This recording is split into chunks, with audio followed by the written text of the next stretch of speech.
it's Valerie. Welcome back to my channel and welcome back to this week's What's for Dinner. If you are new here, I would love if you would hit that subscribe button and join my YouTube family. I put out videos that are typically What's for Dinners every Sunday, and then throughout the week I try to do a grocery haul. I'm starting into vlogs. That's new to my channel, and yeah, so I've got 6 meals for you this week, and 3 of them are going to be full-on recipes. That's what I'll typically be doing, and then I just show you a few other quick options that I made during the week. And then we went out for dinner once, or we went to a fair, so I got some food there. Just want to kind of just give you a glimpse into that, and these meals were all really tasty, so let's just get started.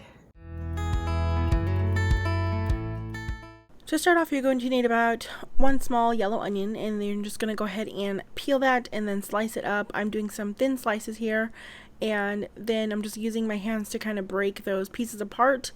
And then we're going to get started on our chicken. Now I'm using 3 chicken breasts versus the 6 that I will have the link to the recipe in the description box down below, and it calls for 6 4-ounce chicken breasts. Those are kind of tiny, and I didn't feel like cutting these up, so I'm just using 3.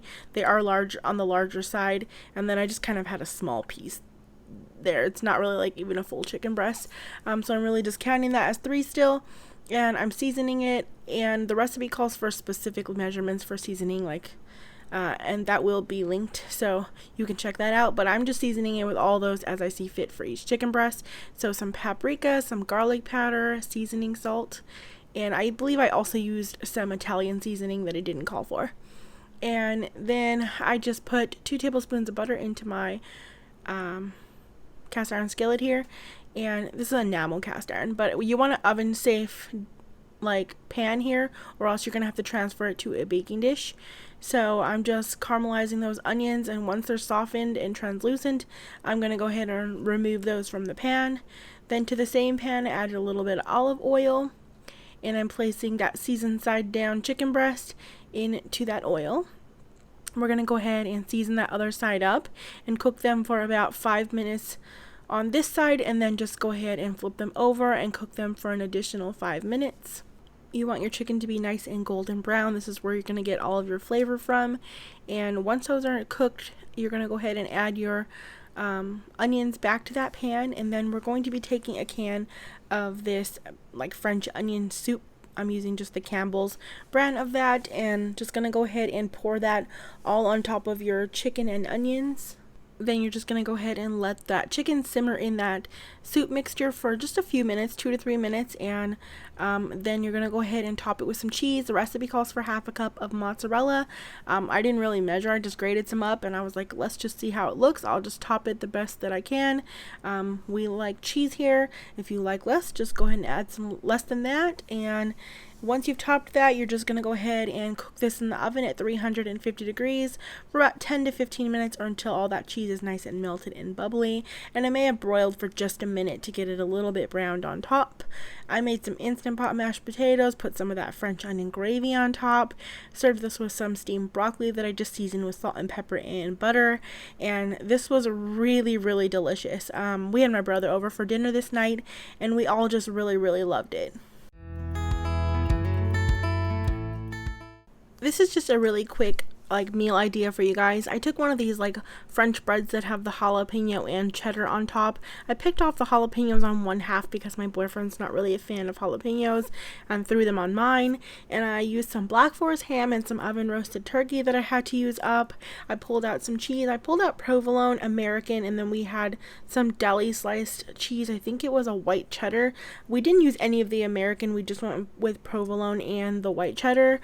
I also decided to add some of this Italian dry salami, and then I put some like basic condiments on there, salt, pepper, vinegar.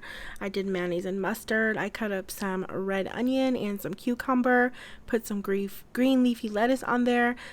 Had to put some Grillo's pickles, and this was really delicious. Like, this has to be one of my favorite sandwiches I've had in a while.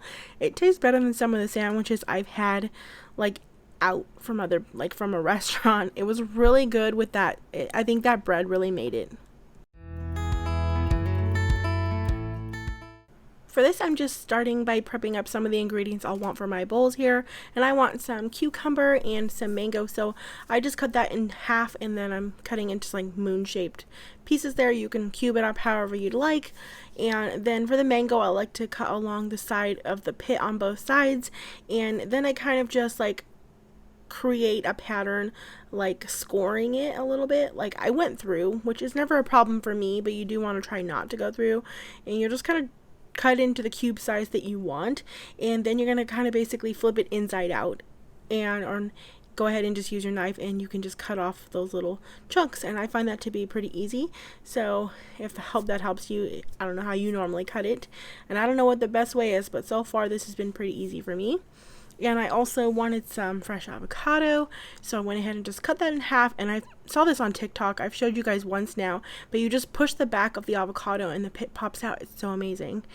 And here are those shrimp. I swear that I had a clip of me preparing the shrimp for you guys, but I guess I lost it. So all I did was coat the shrimp with a little bit of oil, and I seasoned them with plenty of Old Bay seasoning and garlic powder. You could of course season these however you like, and just air fry them at 400 degrees for about 8 minutes depending on the size of your shrimp.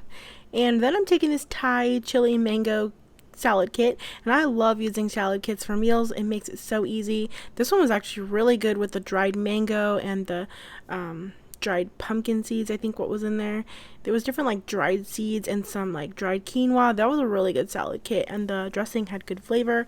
I used some yum yum sauce and black sesame seeds. I did a half and half bowl of brown rice and then the salad with all my shrimp and all my fixings, and this was really delicious. We love fresh bowls like this. They really never disappoint. Alright y'all, so let me tell you, I made a big mistake with dinner this night, and then I was left with a very small amount of time to throw something together, and I'm talking under 30 minutes, and even the Instant Pot would have took me a little bit longer with coming to pressure. So I had some tortillas, some of these ready style Spanish rice, some of that already made up chicken breast, and some refried beans. So I decided burritos was the way to go. So I took some refried beans, put them in a pot. I added some milk, a little too much milk, but I added some milk to kind of thin them out. This will make it spread well on your burrito.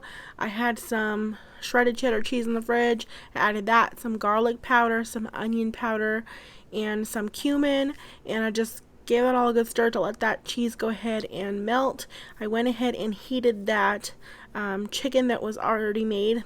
I was so glad I had this on hand.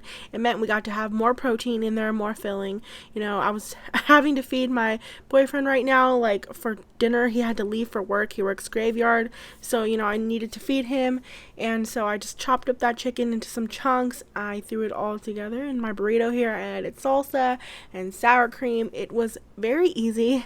So glad I had these ingredients on hand. I'm gonna make sure to keep them in the pantry and the refrigerator from now on for stuff like that, and threw it together. It was really delicious. I had some Tostitos scoops on the side with some salsa, and there we were with a very quick dinner that got to fill my boyfriend up.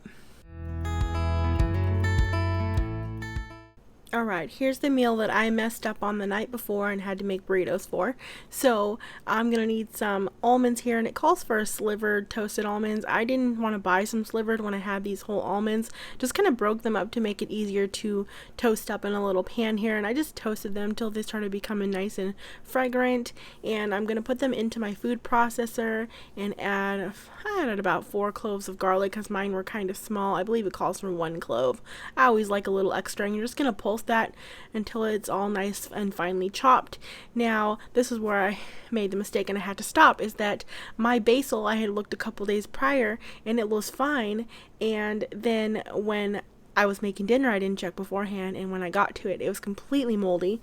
So I had to throw that out and just put my toasted almonds and garlic in the refrigerator. So anyways, to that now I've added in a cup of packed basil leaves and 1 pint of cherry tomatoes that I went ahead and rinsed. It says to half them. I did not half mine. I just put them in whole. I'm going to be blending it up, so to me it wasn't really a big deal. And then I added in a teaspoon of pink Himalayan salt instead of kosher, a half a teaspoon of red pepper flakes, And then I'm just pulsing that again until it's all finely chopped and all combined together. And once it's all combined, I'm going to go ahead and add in a half a cup of extra virgin olive oil, and you're going to go ahead and do that through the top while the motor's still running. I'm just going to go ahead and put that in slowly. It says to use a thin oil stream until combined, so that's what I went ahead and did.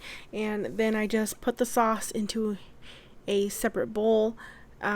This really wasn't necessary. If you're going to be using it all up, you really don't need a separate bowl. I mean, I guess because of the percolator in the middle of the blender, you wouldn't want to, I guess, maybe add the cheese. So once I guess you've added it to the bowl, just go ahead and add in a half a cup of freshly grated Parmesan cheese and just stir that together to combine it. I went ahead and boiled up some penne pasta, whatever choice of pasta you prefer is good. I did about a pound's worth. Definitely worked for this amount of sauce.